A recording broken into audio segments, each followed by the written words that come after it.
Good morning friends. Next lecture છે સુક્તિકા. શુક્લગત રોગમાં સુક્તિકા વિશે અભ્યાસ કરો છે. કંજક્ટાઇવલ ઝેરોસિસ અને ઝેરોપ્થેલ્મિયા સાથે સરખાવ્યું છે. પિત્ત ડિસઓર્ડર છે, સાધ્ય છે. સુક્તિકાનો મતલબ શું થાય? સેલ. તો કે in this disease small elevated blackish spot resembling cell appear in શુક્લ મંડલ. કઈ ટાઈપનું? જો શ્યાવા એટલે કે ગ્રેઇસ. શું? પિશિત નિભાસ છે. પિશિત એટલે કે શું? તો કે એક પ્રકારનું ડોટ્સ જોવા મળે છે, બિંદવો. એ પિશિત એટલે કે શ્યાવા, ગ્રેઇશ. પિશિત એટલે કે ફ્લેશ, જે સ્નાયુનો ટુકડો હોય એને પિશિત કહેવાય. તો શ્યાવા શિવ પિશિત નિભાસ છે, બિંદવો. એ ગ્રેઇશ ફ્લેશ લાઇક ડોટ્સ જોવા મળે છે. ક્યાં આગળ? તો કે સુક્તિ સંજ્ઞ અને શીતનયન એટલે કે શુક્લ મંડળમાં જોવા મળે છે. અને સુક્તિ આભા, અને એની આભા કેવી હોય છે? લસ્ટર ઓફ વર્સ સેલ, જે સેલ જોવા મળે એના જેવી લસ્ટર હોય, અને એને સુક્તિકા તરીકે ઓળખવામાં આવે છે. તો અહીં ઇમેજમાં જોઈ લઈએ. તો જુઓ, આ ઇમેજની અંદર તમને બતાવ્યું છે.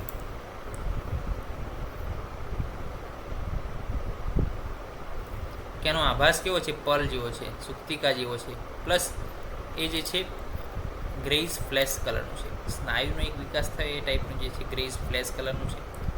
ઓકે. અને સ્ક્લેરલ પાર્ટની અંદર છે, તો એને કઈ રીતના એને સુક્તિકા સાથે સરખાયું છે. ટ્રીટમેન્ટ જોઈ લઈએ. તો સુક્તિકા એ પિત્ત જ વ્યાધિ છે, તો પિત્ત જ ટ્રીટમેન્ટ કરવાની. પિત્તાભિષેન, પિત્તવિષર, ઓકે, એની ટ્રીટમેન્ટ થશે. શિરાવેદ કરવાનો નથી. શિરાવેદ કોન્ટ્રાઇન્ડિકેશન છે. ભલે પિત્ત જ છે, પિત્ત જ હોય તો રક્તજાસ્ત્રાયશ્રી ભાવમાં આવે, પરંતુ શિરાવેદ આમાં કરવાનો નથી. સે કાશ્ચોતન લેપ અને નશ્ય કરી શકો છો તમે. યોગમાં પલાશાદી, મુસ્તાદી, આમલકિયાદી આ બધા યાદ રહે તો એકાદું લખવાનું. ખાસમ ખાસ આ લખવાનું. ગૃહ જે છે ત્રિફળા તિલવક ને પુરાણનું, અને બહુ જ ખાસ કે વૈદુર્ય અંજન. પહેલાંમાં કયું હતું?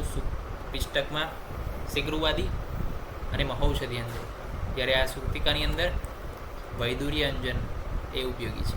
ખાસમ ખાસ યાદ રાખવું કે વૈદુર્ય અંજન શેમાં આવશે? સુક્તિકાની અંદર આવશે. તો આ થઈ ગયું ઝેરોપ્થેલ્મિયા જાતે સરખાવેલું, કંજક્ટાઇવલ ઝેરોસિસ સાથે સરખાવેલું સુક્તિકા વિશેની માહિતી. નેક્સ્ટ લેક્ચરની મળીશું. બલાસ ગ્રથિત લાસ્ટ ટોપિક છે શુક્લગત રોગોની અંદર. તો ત્યાં સુધી રજા આપશો. જય હિન્દ, જય ભારત, જય આયુર્વેદ, જય ધન્વંતરી. નમસ્કાર.